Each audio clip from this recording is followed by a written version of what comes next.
They say every city, every law, and every word written on paper traces back to a single place, a time when people stopped wandering, built walls, and called it home. But where was the very first civilization on Earth? Welcome, my friends, to Mildly Boring History. To our dear members, thank you for supporting this quiet corner of history where curiosity and calm coexist. And if you're new here, consider subscribing. That is where our journey begins. Civilization. It is a word we often use without stopping to consider what it truly means. A word that suggests permanence, structure, and order. And yet, for most of human history, such a thing did not exist. For tens of thousands of years, our ancestors lived in small bands, moving with the seasons, chasing herds, gathering berries, and sheltering wherever the land allowed. If you could travel back 50,000 years, you would not find cities. You would not find temples, or markets, or laws written into stone. You would find families huddled around fires, moving silently through forests, following the migration of animals. Their knowledge was immense, of plants, of tracks, of the sky above them. But it was a knowledge passed through memory and speech, never through writing. And yet, somewhere along the long path of time, something changed. Something so subtle and so gradual that no one alive then could have noticed it. A seed was planted, quite literally, that would alter the course of history forever. The turning point came with farming. Agriculture is one of those quiet revolutions in human history. It does not dazzle the imagination like battles or the rise of empires, but its impact was far greater. When people first learned to place seeds in the soil, to wait patiently for the sprout, and to harvest more than they had sown, everything began to shift. No longer did survival depend only on the chase. No longer was life dictated entirely by the rhythms of animals. Farming allowed people to stay, to remain, to root themselves in place as firmly as the crops they tended. But farming was not simply about food. With it came a new relationship with the land. Rivers became lifelines. Floods became both a blessing and a curse. Seasons were watched carefully, and the stars above took on new significance as markers of time. Communities grew larger because more food meant more people could live together. With more people came more complexity, rules, rituals, disputes, cooperation. And here we reach the question that has puzzled historians, archaeologists, and philosophers for generations. When does a group of people become a civilization? Some say it begins with writing, the ability to record, to store memory outside the fragile human mind. Others insist it begins with cities, with thousands of people living side by side, sharing walls and streets. Others still argue for organized religion, for law codes, for monumental architecture. The truth is that civilization is not one invention. It is a tapestry woven from many threads: farming, settlement, belief, power, and memory. Civilization is when these threads come together and human life begins to follow a pattern larger than the family or the tribe. If we trace the origins, we find candidates older than we might expect. In modern-day Turkey lies Göbekli Tepe, a site more than 11,000 years old. Long before the pyramids, long before Sumer or Egypt, people there gathered to carve great stone pillars, decorated with animals, and arranged them in circles. Was it a temple? A gathering place? A center of ritual? We do not know, but it suggests that even before farming fully took root, humans were already coming together in ways that hinted at civilization. Then there is Jericho, in the Jordan Valley, often called one of the oldest cities in the world. More than 9,000 years ago, People there built stone walls and a massive tower, monuments that required planning, labor, and leadership. And in Çatalhöyük, another early settlement in Anatolia, families lived in tightly packed houses, entered from the roof, and decorated their walls with paintings and plastered skulls. These were not nomads. These were people shaping permanent lives. Yet as impressive as these sites are, most historians still point to Mesopotamia as the true first civilization. It was there, in the land between the rivers, the Tigris and the Euphrates, that something new and unmistakable appeared. Around 4000 BCE, small villages along the rivers grew into towns. Those towns grew into cities, and those cities grew into something greater than the sum of their parts. They had temples, rising above the flat plains. They had rulers who claimed authority not only over people, but over the favor of the gods. They had systems of writing, cuneiform, pressed into wet clay, that allowed laws, stories, and transactions to survive long after the speaker's voice had faded. To call this civilization is not exaggeration. Here, for the first time, we see the full package: writing, religion, architecture, governance, and trade. Here, the fragile fabric of human life became something durable, something that could be passed down, remembered, and expanded.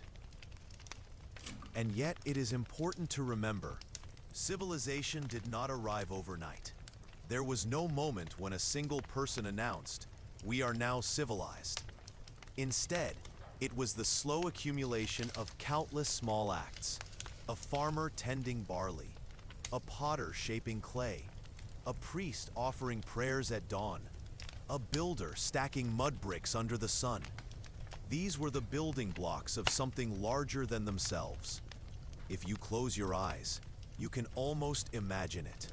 The smell of grain drying in the heat, the dust of clay rising as children play in narrow streets, the hum of voices in a marketplace. Civilization was not abstract, it was lived, day after day, in small details that together created something entirely new. And yet, even here, the question remains unsettled. Was Sumer truly the first? Or was it simply the first we can see most clearly? The one whose clay tablets survived where others did not. Egypt, too, rose around the same time, with pharaohs and pyramids. The Indus Valley civilization, farther east, flourished with cities like Mohenjo-Daro, built with astonishing precision. China would later rise along the Yellow River. Perhaps the truth is that civilization was not a single spark, but many fires lit independently across the world. Each one unique, each one shaped by its land and its people, but all moving towards something greater than survival. As you rest, consider the magnitude of that shift. For hundreds of thousands of years, humans had lived in one way. Then, within a few thousand years, a blink in the scale of evolution, they transformed everything. They built cities, invented writing, organized religions, and established laws. They created civilization. This was the beginning of history as we know it. Before this, there were stories, but no record. Memories, but no archives. With civilization came continuity. A child could live in a city built by grandparents and pass it to grandchildren.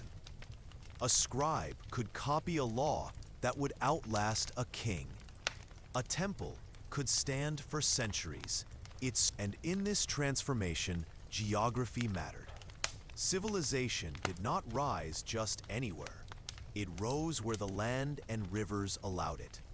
In our next part, we will journey into the Fertile Crescent, the land between rivers, and explore why this place, above all others, became the stage for humanity's first civilization.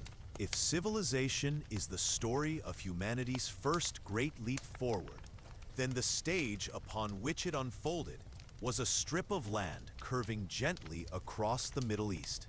Historians call it the Fertile Crescent. Its shape resembles a bow, bending from the Nile in Egypt through the Levant and eastward across the wide plains of Mesopotamia, until it fades into the mountains of Persia.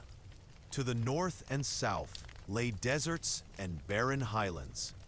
But within this arc of land, something unique existed: water, soil, and life. This was no ordinary place. It was the narrow corridor where survival was not just possible, it was abundant. The rivers flooded, the soil renewed, and with every passing season, crops grew in plenty. And yet, this abundance was never guaranteed. Floods could also destroy. Droughts could devastate. To live here was to live in balance with forces far larger than oneself.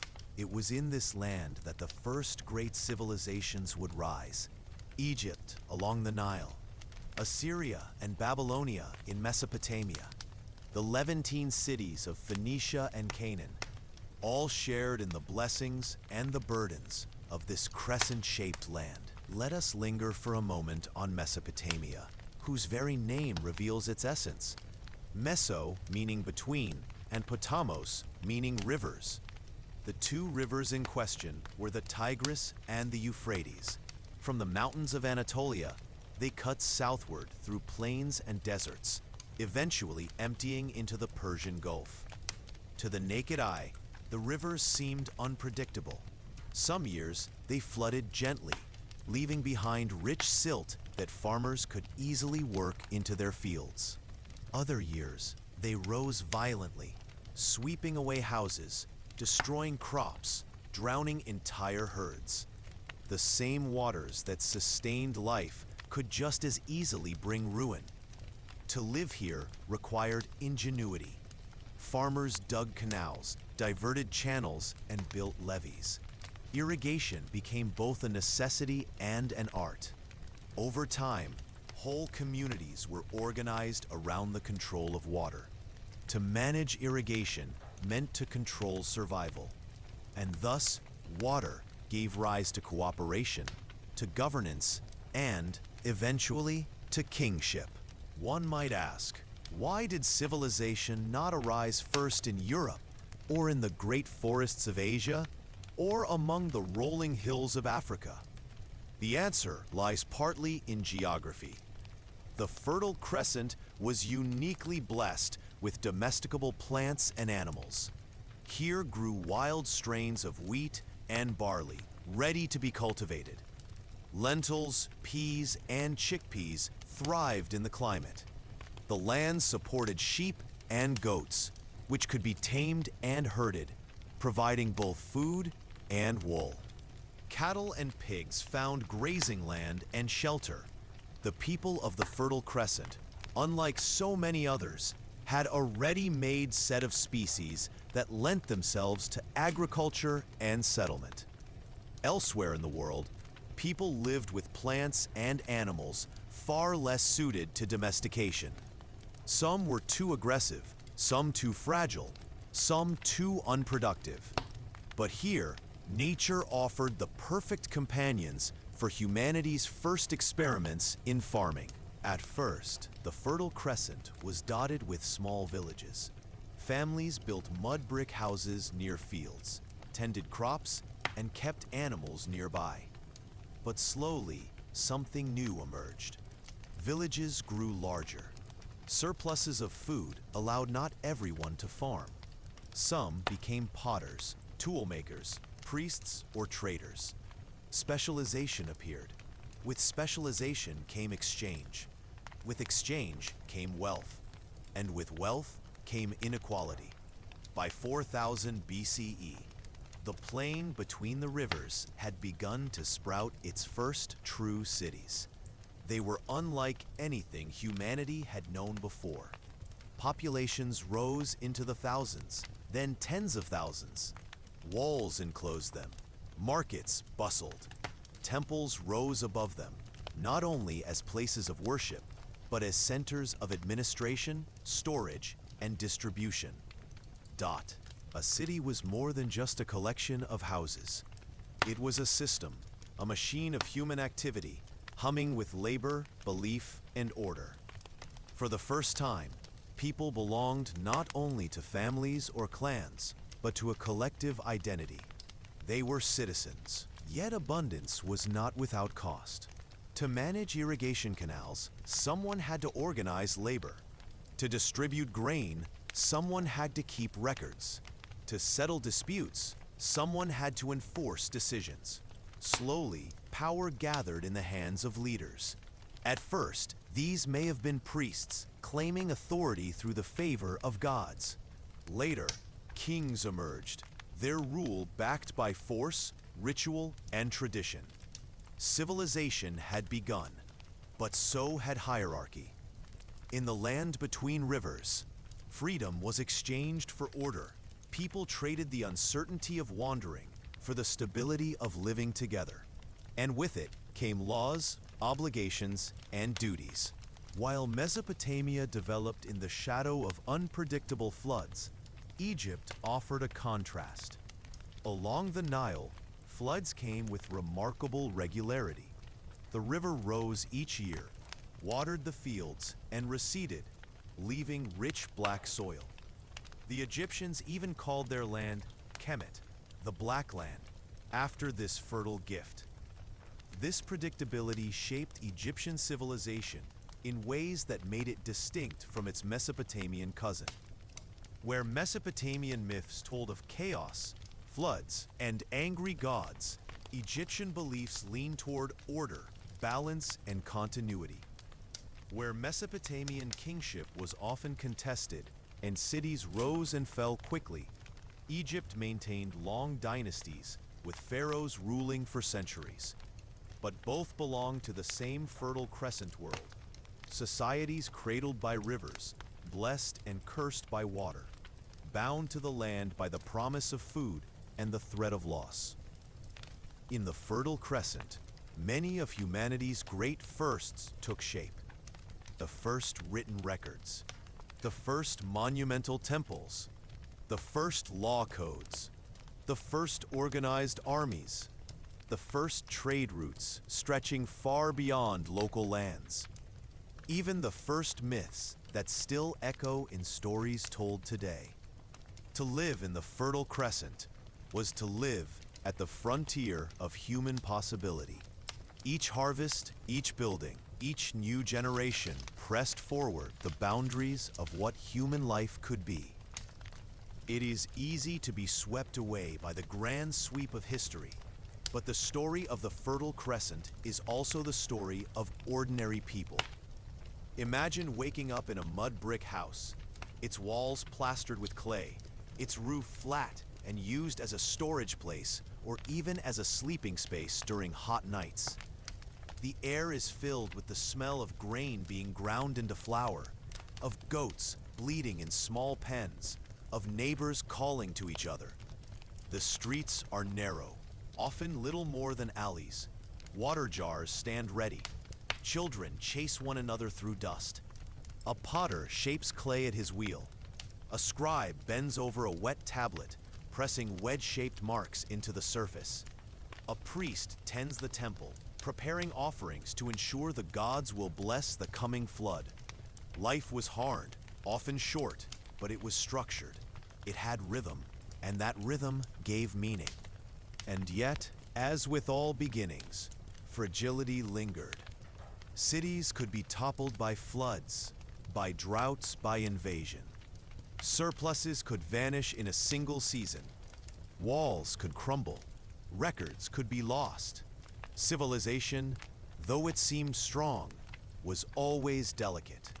It rested on the balance of water and earth, on the cooperation of thousands, on the fragile trust in leaders and gods.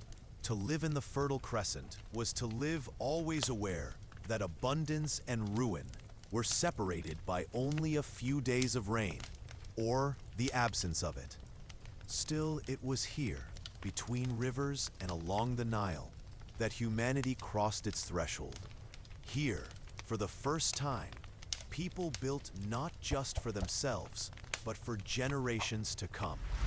Here, memory became clay, law became stone, and worship became architecture. Here, civilization was born. The Fertile Crescent was more than a place. It was a stage. And upon that stage, the first actors of history began their play. And in the center of this stage stood a people whose name would echo across millennia, the Sumerians. In our next part, we will step into their world, into the first true cities of Uruk, Ur, and Eridu, and discover how the Sumerians shaped the dawn of civilization.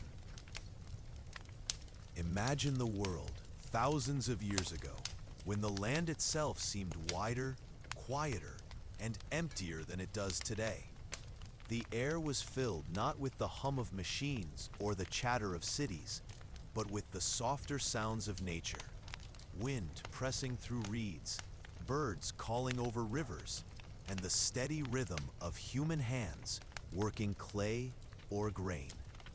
In this chapter of human history, people had already taken the step from wandering bands of hunters and gatherers to the first small settlements. They were no longer moving restlessly across the land with each season.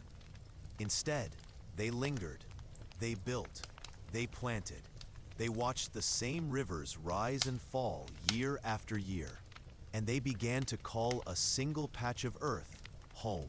The mornings of these early settlements began slowly, with the rising sun spilling light across mud brick walls or wooden enclosures. The warmth of the sun mattered greatly. It meant the drying of damp clay, the ripening of crops, the waking of livestock. Families stirred awake on mats woven from reeds, shaking off the cool air of the night.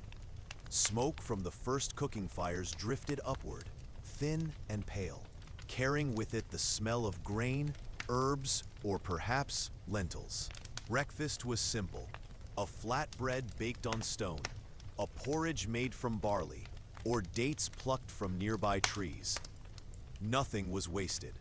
Every seed, every husk, every scrap mattered. Life in these settlements was built around the rhythm of the land. Farming required patience and routine. Fields, cleared by hand, had to be maintained carefully. People worked shoulder to shoulder, bending low over rows of wheat or barley, weeding by hand, guiding water channels carved from the river. The river was everything.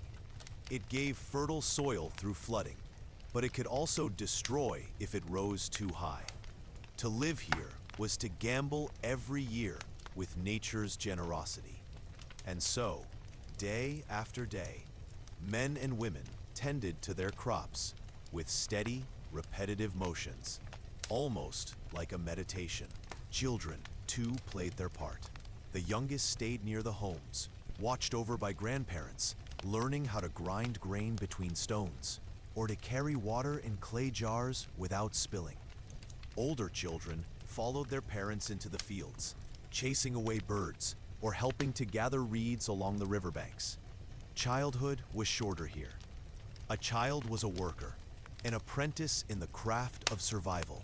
Crafts themselves were an important part of daily life. Clay was everywhere, pulled from the banks of rivers, molded by hand and baked in simple kilns. From this clay came bowls, jars, and lamps, everyday tools that carried water, stored grain, or held flickering oil flames at night. Each vessel bore the fingerprints of its maker, a quiet reminder of human touch on the earth. Weaving, too, became a daily practice. Fibers from flax plants were spun into thread, stretched on simple looms, and turned into cloth for clothing or coverings. The rhythm of weaving, the clack of wood, the pulling of thread, echoed through these small villages, as steady and repetitive as the motions of farming. Animals, once wild, had begun to share this new settled life. Goats and sheep grazed nearby. Their milk turned into cheese or yogurt. Dogs lingered at the edges of homes, guarding against wild predators, but also sharing scraps of food. The relationship between people and animals was changing. No longer just a hunter's pursuit, but a daily coexistence.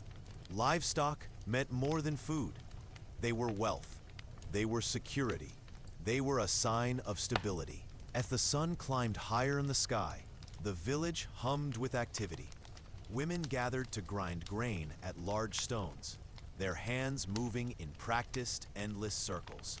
The sound of stone on stone filled the air, a dull but steady rhythm. Men repaired tools, cutting wood into handles, sharpening flint blades, or binding sickles with string. The smell of earth, smoke, and sweat mingled, creating a scent that must have defined these earliest towns. Meals were communal and simple. Bread was torn into pieces and dipped into stews thick with lentils, beans, or barley. Vegetables from small gardens added variety: onions, garlic, cucumbers.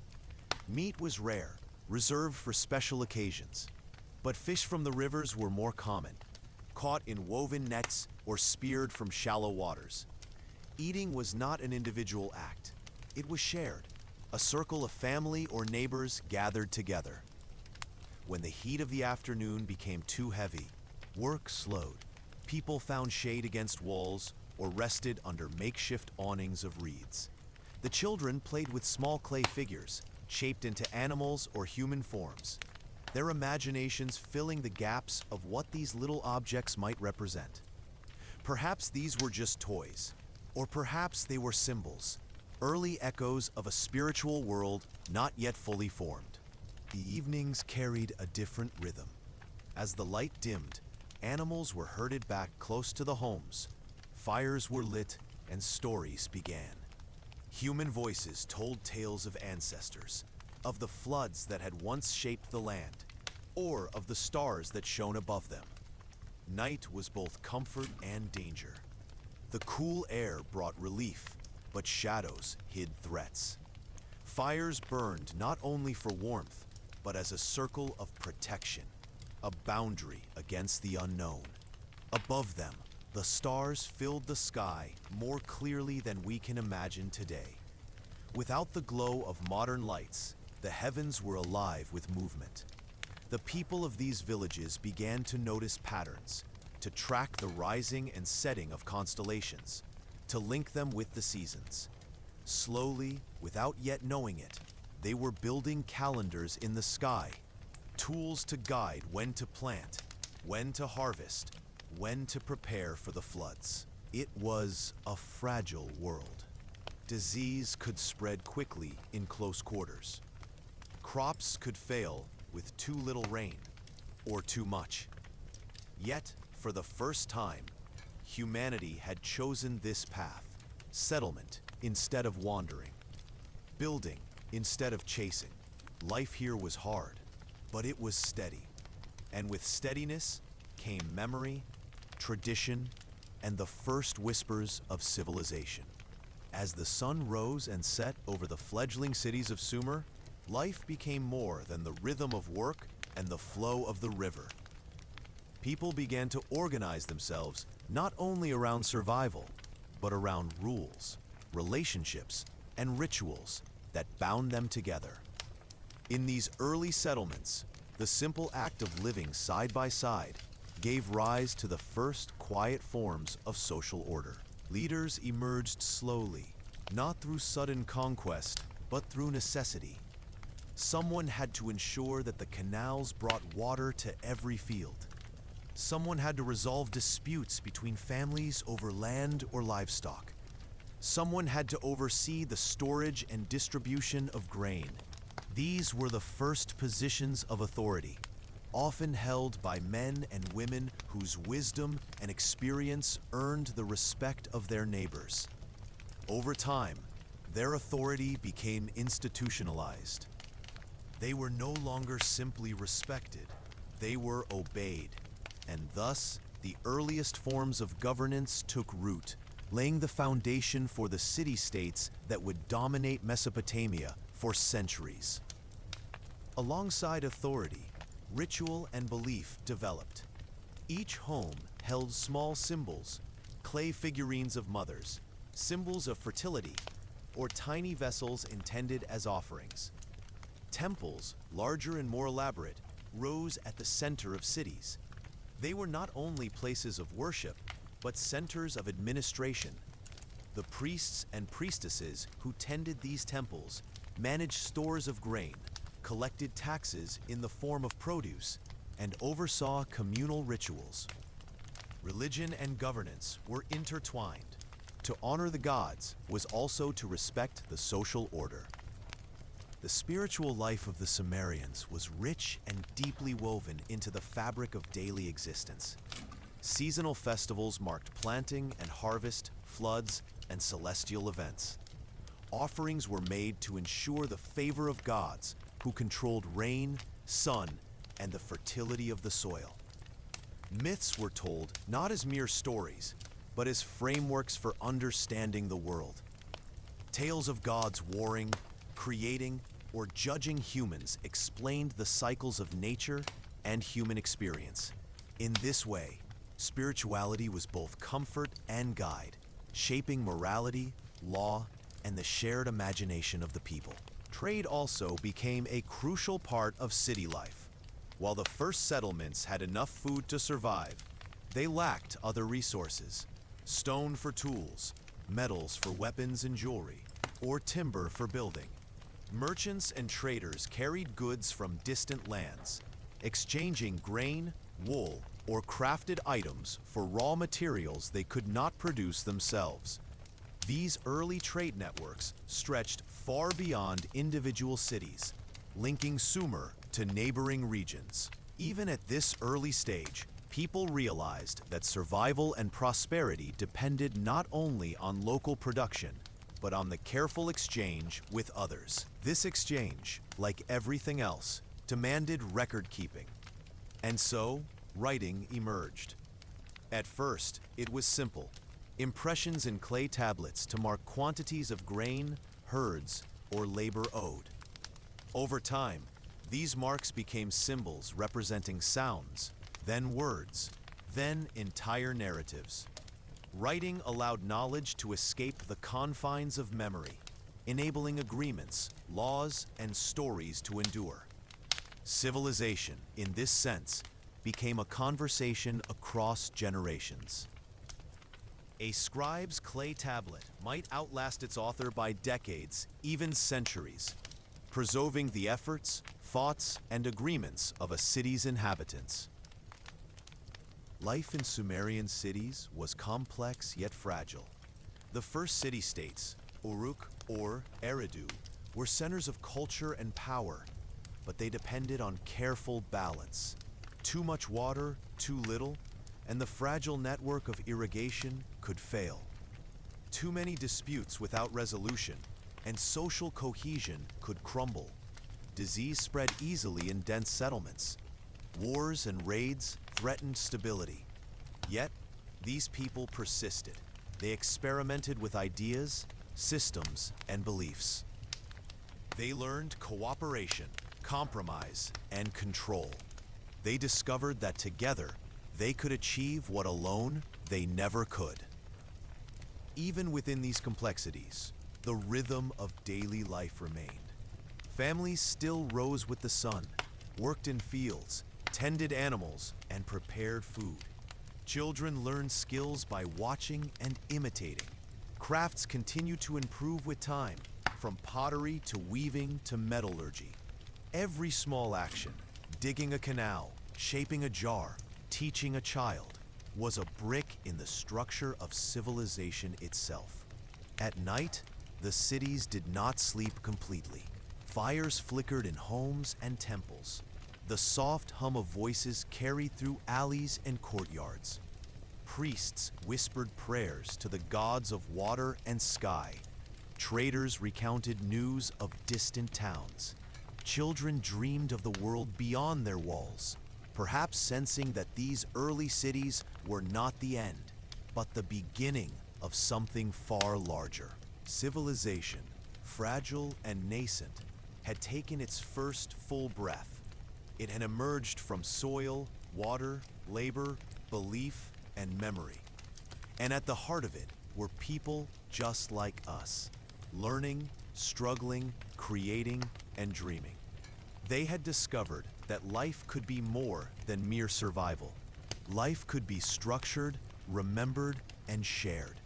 Life could endure. The story of the Sumerians teaches us that civilization was not a single invention or the result of a heroic figure.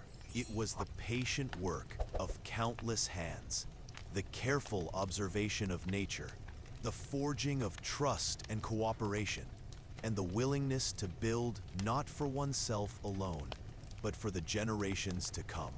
And so, as the first city-states rose, humanity's journey into organized society was fully underway. The foundations of writing, governance, religion, and trade had been set. The rhythms of life, intertwined with the cycles of nature and the needs of society, had created the first enduring civilization. And from this moment, the stage was ready for the stories that would echo across millennia. The rise of kings, the building of great ziggurats, and the expansion of human imagination beyond the river valleys. And yet, even as the Sumerians built their temples and wrote their first tablets, the world of the Fertile Crescent was not static. Power grew. Temples became centers of politics, and kings emerged whose authority would shape the fate of cities. In our next part, we will explore kings, temples, and ziggurats, and see how human ambition transformed the first cities into the centers of civilization. In the cities of Sumer, life had grown complex. No longer were people solely focused on survival or tending crops. The accumulation of surplus, the concentration of population, and the growth of trade had given rise to new needs: coordination, law, and authority. With these needs came the first kings, rulers whose power would shape not only the fate of individual cities, but the very concept of governance itself. A king in early Sumer was not just a political figure. He was a representative of the gods on earth, a mediator between heaven and the mortal world. His word carried weight not only because he commanded armies or collected taxes, but because he claimed divine favor. To follow the king was, in essence, to obey the will of the gods. This link between religious authority and political power created stability, but also placed enormous responsibility on those who held it. The temples of Sumer were the physical centers of this authority. Built with mud bricks, sun-dried or baked in kilns, they towered over the flat landscape.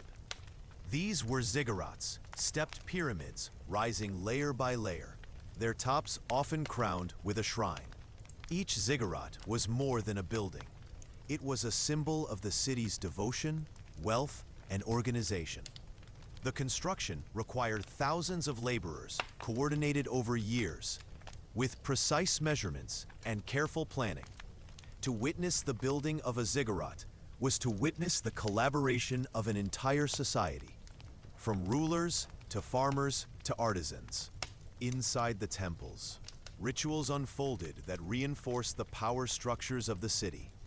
Priests and priestesses tended to the gods with offerings of grain, incense, and occasionally the labor of devoted servants. Festivals marked planting and harvest, floods, and celestial events. Music, song, and dance accompanied these rituals, creating rhythms that linked people to the divine and to one another. The temple was both spiritual center and administrative hub, housing records of grain, livestock, and labor. It was a place where the sacred and the practical intertwined, guiding both belief and daily life. The kings themselves were visible in these rituals, often portrayed in statues or reliefs, performing acts of piety. Their power was reinforced by symbols, crowns, staffs, elaborate robes. The people saw these symbols every day, reminding them that the king's authority was not arbitrary, but ordained. Yet kings also had to govern wisely. Mismanagement of irrigation, poor distribution of grain, or failure to protect the city from raiders could provoke unrest, even revolt. Leadership was a delicate balance, a constant negotiation between divine duty and practical necessity. Life in these cities remained labor-intensive. Farmers continued to tend fields outside city walls, often under the supervision of officials who recorded every measure of grain. Artisans crafted tools, jewelry, pottery, and textiles.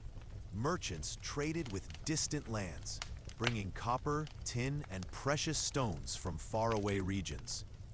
The exchange of goods was recorded meticulously on clay tablets, the first permanent written records of human transactions. Every aspect of life, from labor to ritual, was documented and regulated. Despite the complexity, there was also rhythm, almost musical in its repetition.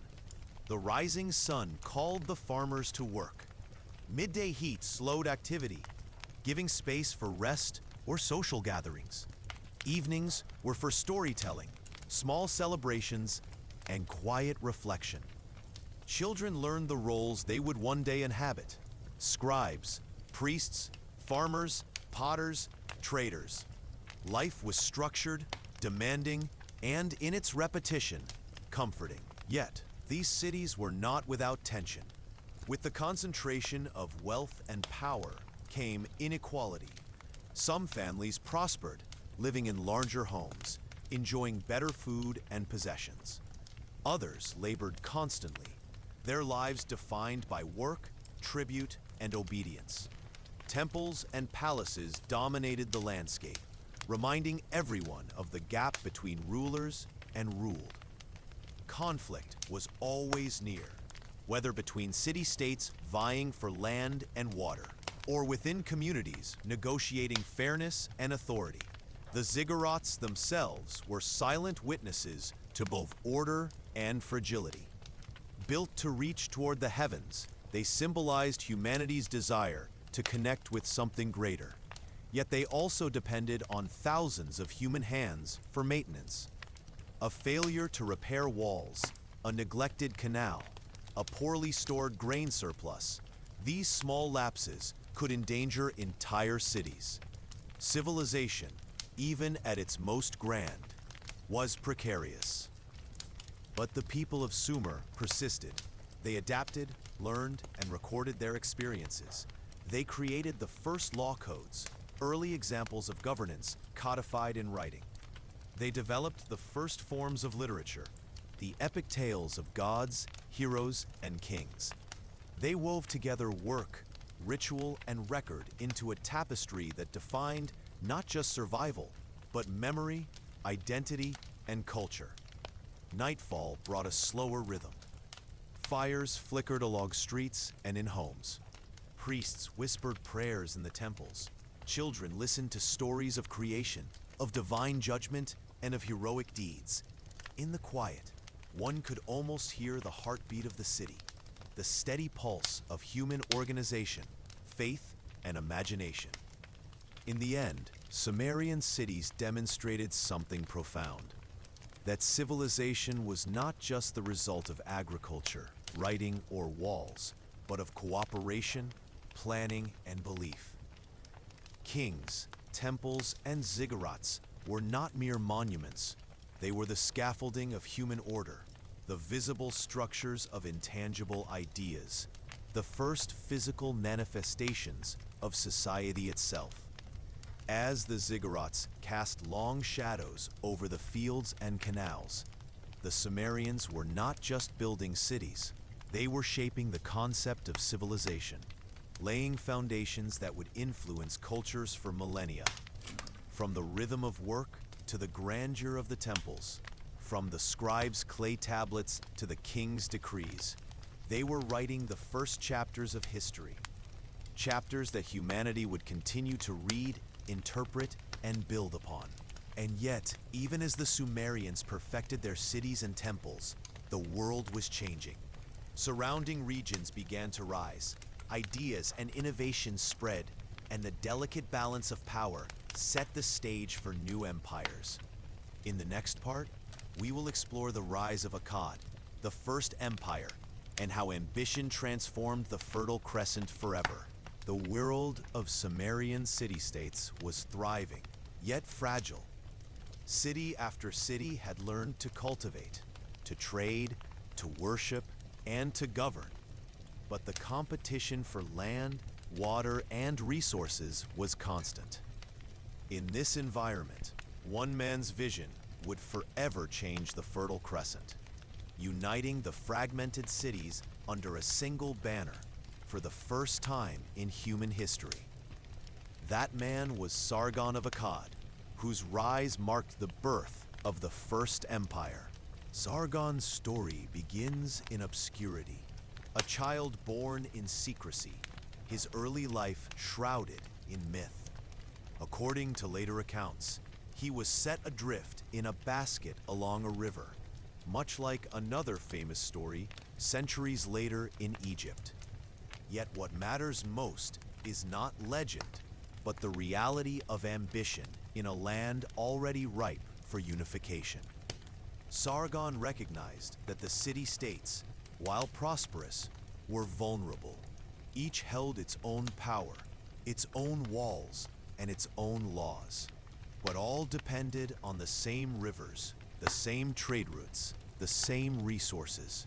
This interdependence made them strong in isolation, but fragile collectively. The first step toward empire was conquest, though not merely by force. Sargon forged alliances, understanding the delicate balance between loyalty and domination.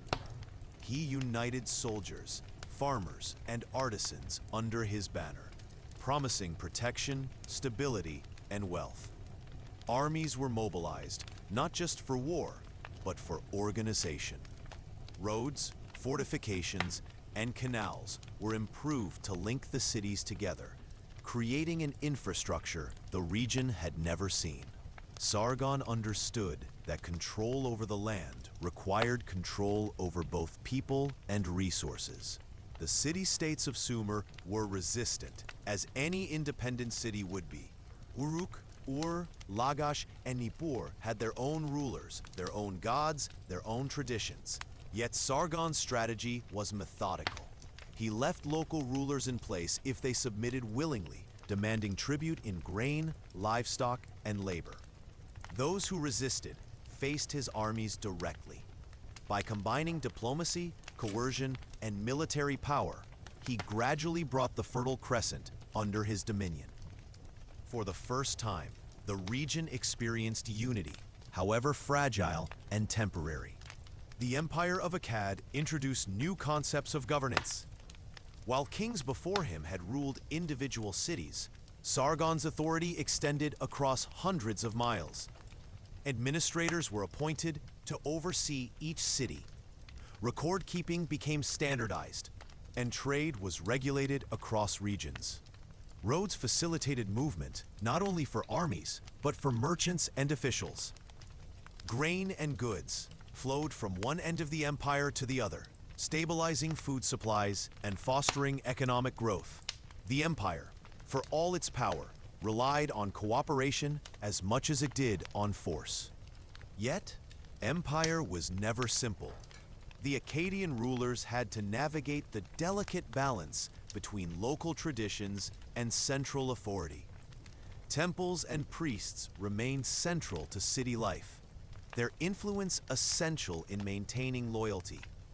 Sargon and his successors were careful to respect these religious institutions, integrating them into the framework of imperial rule. Festivals continued, rituals were observed, and gods were honored, even as the empire imposed new forms of law and administration. Religion became both a tool and a stabilizing force. binding together people of different cities under shared beliefs while reinforcing the king's authority. The rise of Akkad also brought innovation. Writing became more sophisticated, allowing records of laws, trade, and military campaigns to be maintained systematically. Standardized weights and measures facilitated commerce. Craftsmanship flourished as artisans traveled across the empire, spreading ideas and techniques. The empire became a conduit for knowledge and culture, ensuring that achievements in one city could benefit the entire region. However, empire carried inherent fragility. Floods could still devastate fields, disease could spread in densely populated cities, and rebellions could erupt at the peripheries. Akkad depended on constant vigilance, on loyalty enforced through rewards and fear.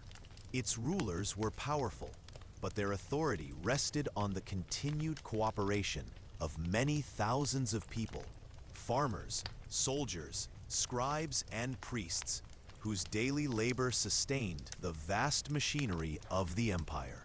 Sargon's successors continued to expand and consolidate power, creating an enduring model of imperial governance. For the first time, humanity had a glimpse of what it meant to rule over vast territories, to link distant cities, and to manage resources on a scale far beyond a single village. The Empire of Akkad was not merely a political achievement, it was a social experiment, a trial in coordination, administration, and control, all under the shadow of human ambition and divine favor. Daily life under the Akkadian Empire retained the rhythms of older Sumerian settlements. Farmers still rose with the sun, working fields irrigated by canals that stretched across miles. Craftsmen continued to shape clay, fashion jewelry, and weave textiles. Children learned the skills of their parents while being subtly introduced to the realities of empire: taxes, tribute, and duty. Life was ordered, predictable, yet deeply intertwined with the authority of kings who lived miles away in palaces built to impress both gods and subjects. The empire, while ambitious, left room for culture and storytelling. Epic tales of gods, heroes, and kings continued to be written on clay tablets. Songs were composed, festivals celebrated, and religious ceremonies performed with meticulous care. In this way, the rise of Akkad did not erase Sumerian culture. It extended it, bringing together ideas, beliefs, and practices from many cities into a shared experience that would echo for centuries. Sargon's empire eventually waned, as all human constructs do. Internal tensions, external invasions, and environmental changes tested its resilience. Yet its legacy endured. It demonstrated that a single vision could unite diverse peoples, that governance could extend beyond a city's walls, and that human ambition, when paired with organization, could shape the course of history. The Empire of Akkad was the first blueprint for civilization at a scale never before imagined. And so, the Fertile Crescent had transformed again. From small villages along rivers, to independent city-states, to the first empire, humanity had learned that survival alone was not enough. Cooperation, governance, religion, trade, and ambition were all tools to shape life, ensure continuity, and leave a mark upon the world. In the hands of Sargon and his successors, the region became a laboratory for human organization, experimentation, and imagination, a place where the first empire would teach lessons that rulers, philosophers, and citizens would carry for millennia. And yet, even as Akkad flourished, the rivers and climate, the ambitions of rulers, and the movements of neighboring peoples would bring challenges that could shake the empire to its core. In the next part, we will explore the decline of Akkad, environmental pressures, and the rise of new powers that reshaped the Fertile Crescent once more. Even the mightiest empires are fragile. The Empire of Akkad, which had united the Fertile Crescent under Sargon and his successors, could not withstand the combination of environmental, social, and political pressures indefinitely. Centuries of irrigation had altered the landscape. Canals became clogged with silt. Salt accumulated in the soil, reducing the fertility of once rich fields. Periods of drought struck unexpectedly, turning the lifeblood of agriculture, the rivers, into an unreliable force. Farmers struggled, harvests shrank, and the security that had defined city life began to fray. These environmental stresses did not act alone. Internal unrest grew as cities and provinces chafed under imperial rule. Tribute and labor were required in ever greater amounts to sustain the machinery of empire, leading to resentment. Rebellions sparked in distant towns, challenging the authority of rulers who were far removed from daily life. The very systems that had brought order, the administrative officials, the standardized records, the networks of canals became points of vulnerability. Where coordination once united cities, it now revealed fractures. At the same time, the empire faced external pressures. Nomadic tribes from surrounding regions, sensing weakness, raided settlements and disrupted trade routes. Rival city-states that had once been subjugated seized the moment to assert independence. Warfare, while smaller in scale than later conflicts, was constant, straining resources and sowing uncertainty among the populace.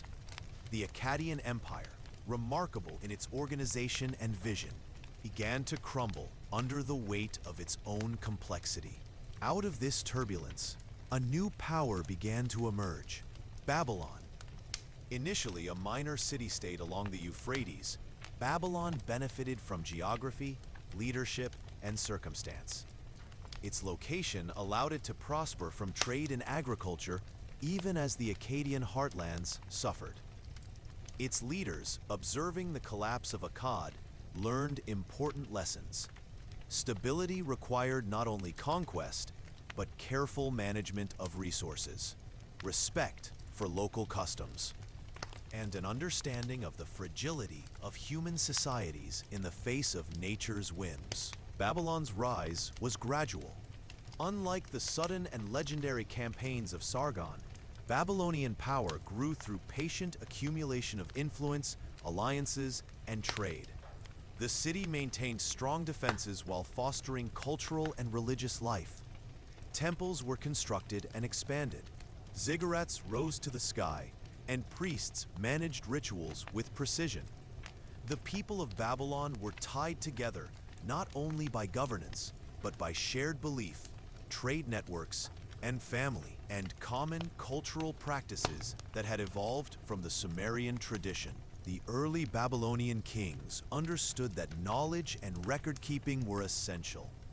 Writing, already centuries old in Sumer, became a tool of administration and communication. Laws were codified, contracts recorded, and stories preserved. The accumulation of knowledge allowed Babylon to stabilize regions, resolve disputes, and maintain continuity, even during periods of environmental stress or political unrest. In this way, the city learned from the mistakes and successes of Akkad. Daily life in Babylon mirrored that of earlier Sumerian cities, yet with greater complexity. Farmers tended fields carefully, using improved irrigation techniques to maximize yield. Artisans refined their craft, producing pottery, jewelry, and textiles that were traded far and wide. Merchants moved goods along the Euphrates, connecting cities across the region. Children learned skills and stories from parents and teachers, absorbing both practical knowledge and cultural traditions. Religion and governance remained intertwined. Festivals and rituals continued to mark time, honor the gods, and reinforce social cohesion. Yet even as Babylon prospered, the lessons of Akkad remained a cautionary tale. overextension, environmental degradation, and failure to maintain local support could undo even the most ambitious empire. Babylonian rulers worked carefully to balance expansion with sustainability. Canals were repaired and extended, grain reserves maintained, and alliances nurtured with neighboring cities. Trade flourished, and cultural achievements, architecture, literature, and religion reached new heights. The decline of Akkad and the rise of Babylon illustrate a vital principle. Empires are not permanent. They rise and fall according to human ingenuity, ambition, and the unforgiving rhythms of nature. Civilization, while capable of incredible achievements, always rests upon delicate foundations. Those who recognize this fragility, as the Babylonians did, can endure longer and shape history in ways that leave a lasting mark. By the time Babylon had begun to flourish, the memory of Sumer and Akkad was preserved in tablets, ziggurats, and traditions. These foundations were both practical and symbolic. Practical in guiding governance, trade, and agriculture. Symbolic in connecting people to their past, to shared knowledge, and to the divine. It was a reminder that civilization is not built by a single generation, but by the patient labor, creativity, and cooperation of countless individuals over centuries. As night fell over the fertile plains, the Euphrates glimmered under the stars. Fires from homes and temples reflected in the water. The people of Babylon, like their Sumerian ancestors, paused in their work, listened to stories, performed rituals, and looked to the heavens for guidance. They were aware, perhaps instinctively, that they were part of a long chain of human effort, a chain that stretched from humble settlements along the riverbanks to the first empire. And now into a new era, under the rising power of Babylon. The rise of Babylon would not erase the achievements of Akkad or Sumer. Instead, it built upon them, refining administration, governance, religion, and trade.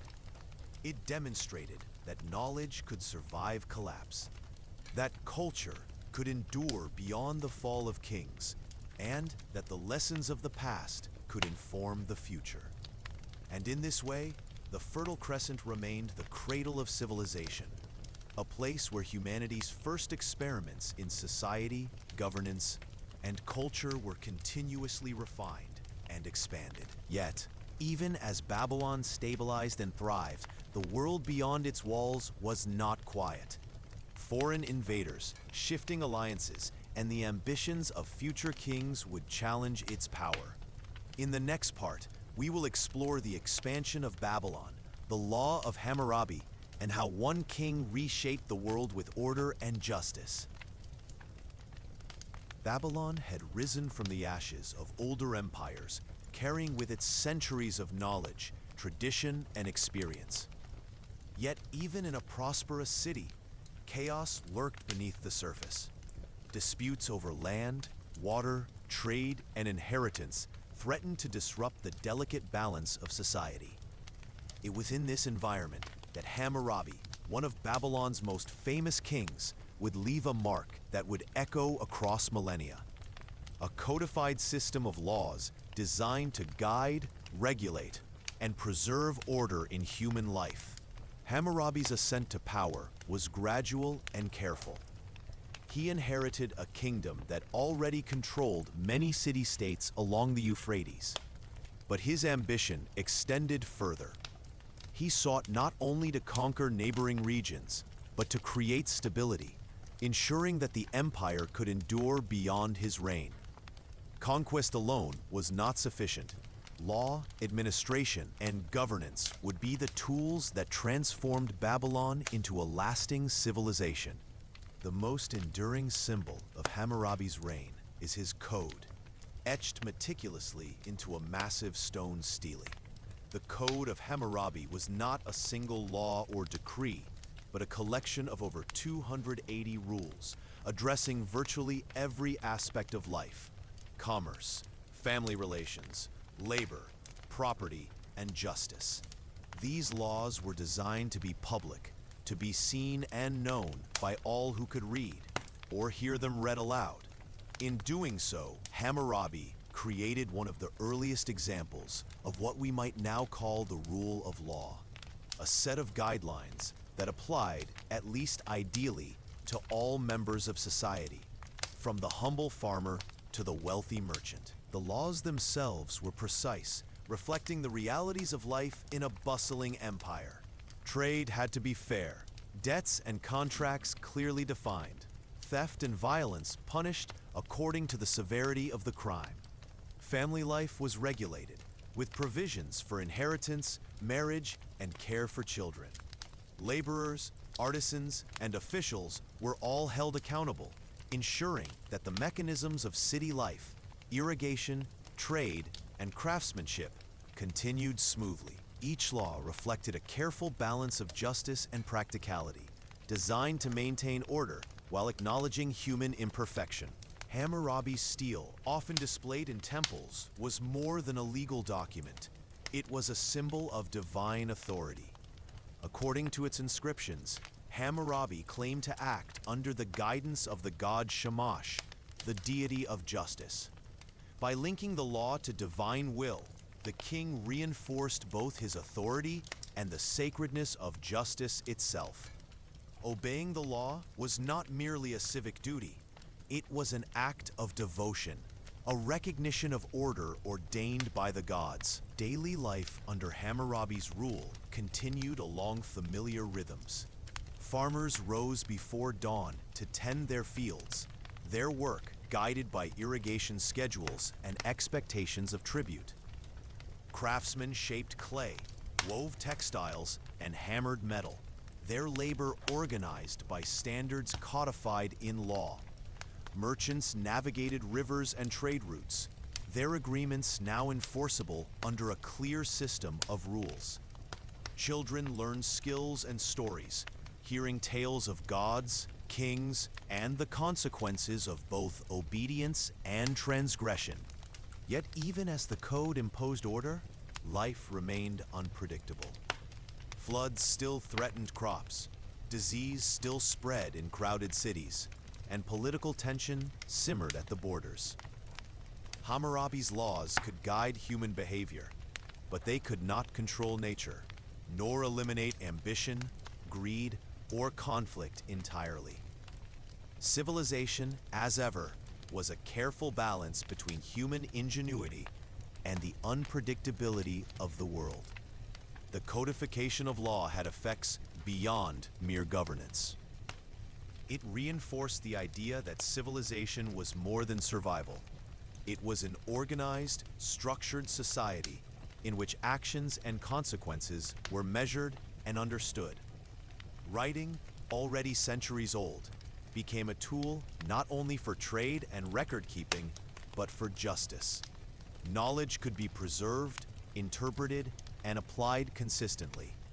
In doing so, Hammurabi strengthened the very fabric of society, linking governance, culture, and belief into a coherent system. Temples and ziggurats continued to dominate the skyline of Babylon, reminding citizens of divine authority and the sacred order of life. Kings and priests worked together to ensure both spiritual and civic harmony. The empire under Hammurabi became a model of how human societies could create structure, preserve tradition, and maintain continuity in the face of environmental and social challenges. Night in Babylon was a time of reflection and ritual. Families gathered around small fires, sharing stories, meals, and the lessons of the day. Priests recited prayers, reminding the people of their gods and their responsibilities. Children listened intently, absorbing both practical knowledge and moral guidance. Civilization, codified in law and ritual, became a living, breathing system sustained by countless individual actions. A legacy of Hammurabi's code endured long after his reign. It influenced neighboring cultures, inspired future systems of governance, and demonstrated that human society could organize itself not just around survival or power, but around fairness, justice, and shared understanding. The Fertile Crescent had moved beyond villages, cities, and empires. It had become a laboratory for human organization, culture, and morality. One where ideas could outlast kings, and where civilization itself could flourish. Even as Hammurabi's laws brought order, the world continued to change. New powers arose, cities expanded, and the Fertile Crescent would witness transformations that went beyond law and kings. In the next part, we will explore the cultural, scientific, and architectural achievements of Babylon and its enduring influence on later civilizations. Babylon, under Hammurabi and his successors, was more than a city of laws and kings. It became a center of human creativity, knowledge, and innovation. The people of this city, inheritors of Sumerian and Akkadian traditions, transformed everyday life into a laboratory for culture, science, and architecture, leaving legacies that would ripple across centuries. One of Babylon's most striking achievements was its architecture. The city's skyline was dominated by ziggurats, stepped pyramids rising toward the heavens. Each ziggurat, constructed of sun-dried or baked bricks, was carefully planned and meticulously built, often taking decades to complete. These monumental structures were not only religious centers, but also symbols of civic pride and engineering ingenuity. They demonstrated that human hands, guided by knowledge and organization, could create structures capable of inspiring awe and shaping social life. Palaces and administrative buildings reflected similar ambition. Rooms were arranged to facilitate governance, record-keeping, and trade. Walls were adorned with reliefs depicting gods, kings, and legendary deeds. Temples, palaces, and city streets were all intertwined in a complex urban layout that reflected both practicality and artistry. Water channels and canals crisscrossed the city, ensuring a reliable supply of irrigation, transportation, and daily needs. Babylonian planners balanced aesthetics, function, and symbolism, creating a city that was alive, ordered, and impressive in equal measure. Culture thrived alongside architecture. Literature, building upon Sumerian epics and Akkadian tales, flourished in Babylon. Stories of gods, heroes, and cosmic order were written on clay tablets, preserving history, morals, and mythology. These tales were read aloud in temples, schools, and homes, binding society through shared narrative. The most famous of these stories, the Epic of Gilgamesh, explored themes of friendship, mortality, and the search for meaning, offering insights into human nature that resonate even today. Babylonian advances in science and mathematics were equally remarkable. Scholars observed the stars and planets, developing early astronomy that allowed them to predict celestial events with surprising accuracy. Calendars were refined to coordinate agriculture, festivals, and religious observances. Mathematics, including arithmetic and geometry, was applied to construction, land measurement, trade, and taxation.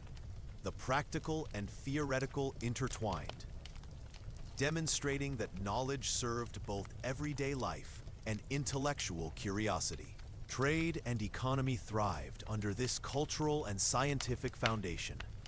Babylon became a hub connecting cities across Mesopotamia and beyond.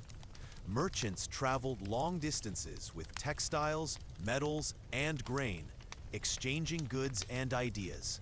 Standardized weights and measures ensured fairness and predictability, reinforcing trust in commerce. The empire's wealth was not merely in gold or silver, but in its ability to connect people, share knowledge, and foster collaboration. Religion remained central to both culture and civic life. Festivals marked celestial events, agricultural cycles, and royal achievements. Temples continued to serve as centers of spiritual, social, and economic activity. Priests performed rituals that linked everyday life to divine will, ensuring that humans, kings, and gods remained in delicate balance. Music, dance, and storytelling accompanied religious ceremonies, creating rhythms that resonated throughout the city and connected citizens to both past and present. Despite these achievements, life was not without challenge. Floods, droughts, and disease tested the resilience of the population. Social inequality persisted, with wealth concentrated among priests, kings, and merchants, while farmers and laborers toiled in the fields and workshops. Yet Babylon's ability to maintain structure, foster knowledge, and integrate culture into daily life allowed the city to endure, evolve, and inspire future generations. Every day, children learned skills, heard stories, and observed rituals. Farmers rose before dawn to work the fields. Artisans shaped clay and metal, and merchants navigated rivers and trade routes. The city pulsed with activity, yet in its rhythm, there was continuity and calm. Civilization was both fragile and enduring, dependent on countless individual actions that together created order, knowledge, and legacy. Babylon's achievements were not just for its own people. They influenced neighboring cultures and future civilizations. Architectural techniques spread, mathematical concepts were adopted, and literature inspired generations. Babylon became a blueprint for what a city and civilization could accomplish. A place where human ingenuity, belief, and collaboration converged to create lasting influence. As night fell over Babylon, fires glimmered in homes, ziggurats, and palaces. The Euphrates reflected the stars, and the city hummed with quiet activity. People shared stories, performed rituals, and tended to their daily lives. In the calm of evening, the achievements of Babylon were not monuments alone. They were the living rhythm of civilization, a reminder that human effort, creativity, and organization could endure across time. Even as Babylon thrived in culture, science, and architecture, the region was never static. New empires would rise, conquer, and reshape the Fertile Crescent. In the next part, we will explore the shifting powers, conquests, and the enduring legacy of these ancient civilizations. The Fertile Crescent, cradle of the earliest civilizations, was a land of constant motion. Even as Babylon thrived in law, culture, and science, other cities, regions, and emerging powers sought influence. Mesopotamia was never static. Its rivers, trade routes, and fertile lands drew the ambitions of kings, generals, and empires alike. Shifts in power were inevitable, reflecting both human ambition and the unpredictability of the environment. Following Babylon's golden age, smaller city-states and regional powers began to challenge its dominance. Elites in cities such as Assur and Nineveh saw opportunity in Babylonian decline, as internal strife, succession disputes, or environmental stress weakened centralized control. Raids, alliances, and wars became recurring features of life. Military strategy, diplomacy, and clever negotiation were as essential as farming, trade, and craftsmanship in determining the fate of cities. The Assyrian Empire rose as a formidable force, stretching its influence across northern Mesopotamia and beyond. Unlike earlier powers, Assyria placed great emphasis on military organization and discipline. Armies were carefully trained, equipped, and supplied, and campaigns extended over vast distances. Assyrian rulers were meticulous record keepers, documenting victories, tribute, and conquests. They understood that power required not only strength, but administration, and that the empire's endurance depended on controlling both territory and resources.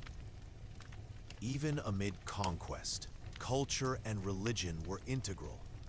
Assyrian kings portrayed themselves as chosen by the gods, tasked with maintaining order and enforcing justice.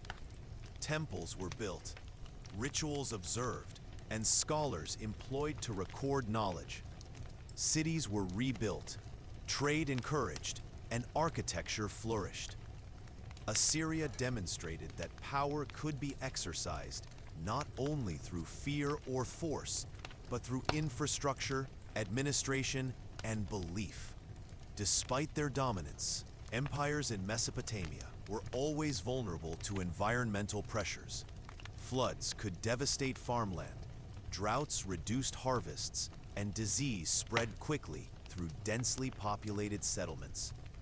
Empires rose quickly, but their foundations were fragile, dependent on both human organization and the caprices of nature. Civilization's progress was never guaranteed.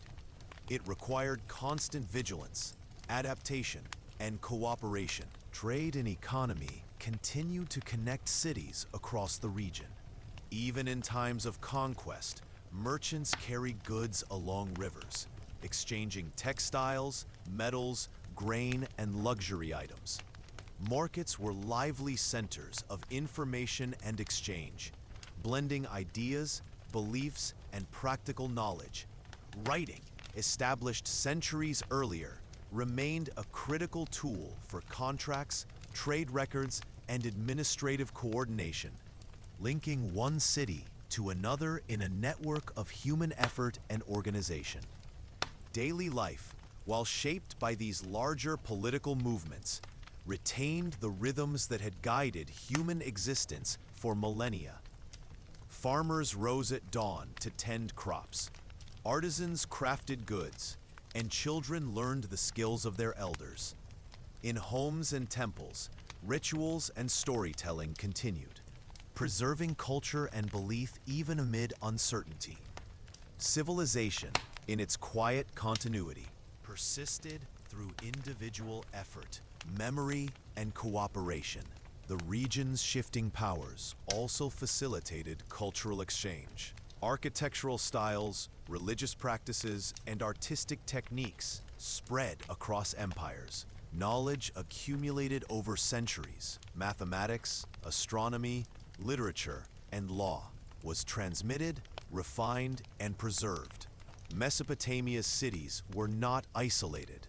They were part of a living, interconnected civilization where innovation and tradition intertwined. The lesson of Mesopotamia's shifting powers is clear. Human society is dynamic. Success requires adaptation, cooperation, and the recognition of both opportunity and risk. Civilizations rise and fall, yet their achievements, knowledge, and culture persist, shaping future generations. Empires may crumble, but the ideas they leave behind endure, forming the foundation for new societies, new laws, and new explorations of human potential. As night fell over the Fertile Crescent, the rivers shimmered in the starlight. Fires flickered in homes, ziggurats, and palaces. Citizens paused in their work, listened to stories, and observed rituals. Even amid conquest, uncertainty, and change, life continued its quiet rhythm. Civilization was a living, breathing tapestry, woven from countless individual actions, shaped by both human ambition and nature's force. The rise and fall of powers in Mesopotamia teaches an enduring truth. While kings and empires may command armies and construct monuments, it is the shared labor, knowledge, and culture of countless ordinary people that sustains civilization through time. The Fertile Crescent remained the cradle of humanity's first experiments in governance, belief, and social organization, a stage upon which the story of civilization continued to unfold. And yet, even as empires rose and fell, the Fertile Crescent's story was far from over. In the next and final part, we will explore the lasting legacy of these early civilizations and how their innovations, culture, and knowledge shaped the world for millennia to come. The Fertile Crescent, cradle of Sumer, Akkad, and Babylon, had witnessed centuries of human ambition, creativity, and struggle. Villages had grown into cities, cities into empires, and empires into intricate networks of culture, law, and trade. Even as kings rose and fell, floods ebbed and flowed, and armies marched across the land, the innovations of these early civilizations endured, shaping the foundations of human society for millennia. One of the most profound legacies was writing. From Sumerian cuneiform to Akkadian tablets and Babylonian records, writing allowed humans to preserve knowledge, communicate across distances, and govern complex societies. Laws, trade agreements, historical events, and literary stories were recorded on clay tablets, ensuring that ideas could outlive the lives of those who created them. This ability to transmit knowledge laid the groundwork for scholarship, administration, and storytelling that continues even today. Law and governance were equally enduring. The codification of rules, most famously under Hammurabi, demonstrated that civilization could organize human behavior around principles of fairness, order, and accountability. These early legal systems influenced later cultures and civilizations across the ancient world, inspiring concepts of justice, social responsibility, and centralized authority. Kings and emperors would come and go, yet the idea that societies could regulate themselves through law persisted as a core principle of civilization. Architecture and urban planning left their imprint on future generations. Ziggurats, temples, and palaces showcased engineering skill, artistic vision, and societal organization. Roads, canals, and city layouts created networks that facilitated trade, communication, and administration. These physical structures were not merely monuments. They were functional tools that demonstrated humanity's ability to shape the environment, manage resources, and inspire collective pride. Culture, literature, and knowledge flourished alongside these practical achievements. The Epic of Gilgamesh, hymns, myths, and scholarly texts preserved ideas about morality, heroism, and the divine. Mathematics, astronomy, and measurement systems allowed people to understand the world, predict celestial events, and improve agriculture.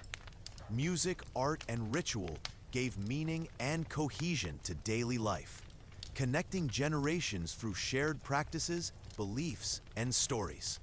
These cultural foundations influenced later civilizations, from the Greeks and Romans to societies across the Middle East and beyond. Even the rise and fall of empires left lessons embedded in memory. The collapse of Akkad, the resilience of Babylon, and the shifting powers of the Assyrians and neighboring states illustrated that civilization requires constant adaptation. Human ingenuity, cooperation, and organization could achieve remarkable feats, but nature, conflict, and internal tensions always shaped outcomes. The study of these ancient cycles informs the understanding of society, governance, and human behavior to this day. Daily life, in its calm repetition, connected the present to the past. Farmers tended fields irrigated by canals, first dug thousands of years earlier. Craftsmen followed patterns and techniques refined over generations. Children absorbed stories, rituals, and practical knowledge, ensuring continuity of culture and civilization. Every ordinary action, writing, trading, worshiping, or harvesting, was part of a larger tapestry that had been woven over centuries. Linking one generation to the next, religion, belief, and shared ritual remained central. Temples and ziggurats were not only places of worship, but anchors of community life. Festivals, offerings, and prayers created rhythms that guided human activity, connected individuals to their cities, and linked the mortal world with the divine. These practices reinforced social cohesion, shaped culture, and preserved continuity even in times of upheaval. Trade and interaction among cities and regions created networks of knowledge and innovation. Ideas, techniques, and cultural practices spread across the Fertile Crescent, connecting distant peoples. Materials such as metals, timber, and grain moved along rivers and trade routes, enriching lives and encouraging collaboration. Civilization became a shared human enterprise, transcending individual cities or empires. The first civilizations in Mesopotamia demonstrated that human societies could organize, innovate, and endure. Their legacy is found in the very concepts of writing, law, architecture, mathematics, astronomy, and cultural preservation. Every empire, king, and city contributed threads to a tapestry that stretches across time, influencing societies thousands of years later. Civilization, built carefully and maintained collectively, is humanity's most enduring achievement.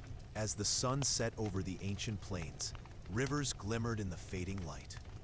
The voices of the past, scribes recording tablets, priests chanting hymns, farmers tending crops, artisans shaping clay, echoed across the ages. In the quiet of evening, the Fertile Crescent seemed to whisper its lessons. That civilization is fragile, yet resilient. Human creativity is boundless, and the actions of ordinary people, working in rhythm with each other and the natural world, can leave a legacy that survives far beyond their lifetimes. From Sumer to Akkad to Babylon, from the first clay tablets to monumental ziggurats, the cradle of civilization had shaped the course of human history. Its lessons, its knowledge, and its culture endure, reminding us that the foundations of society, law, and art are the result of countless small, deliberate, and persistent human actions. Civilization is both a gift and a responsibility, and it began here, along the rivers of Mesopotamia, where humans first learned to build not just cities, but a shared future.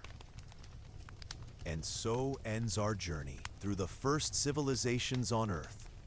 Yet the story does not end here.